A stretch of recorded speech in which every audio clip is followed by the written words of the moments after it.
खबर शामिल करते हैं झंग से। हमारे रिपोर्टर राना शाहिद के मुताबिक assistant director fisheries Muhammad Naeem Tahir की जेर निगरानी में फिशेज जिला झंग की बंद मौसम में गैर कानूनी तौर पर मछली का शिकार करने वालों के खिलाफ सख्त कार्रवाइयां जारी हैं।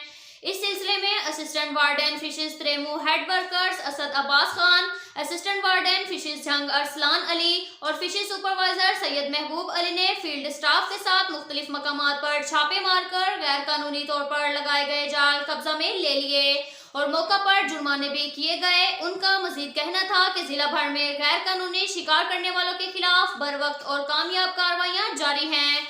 किसी भी सूरत में गैर कानूनी शिकार माही की इजाजत नहीं दी जाएगी। अब तक के लिए इतना ही काफी है। मिलते हैं अगले बुलेटिन में, हमारे साथ रहिएगा।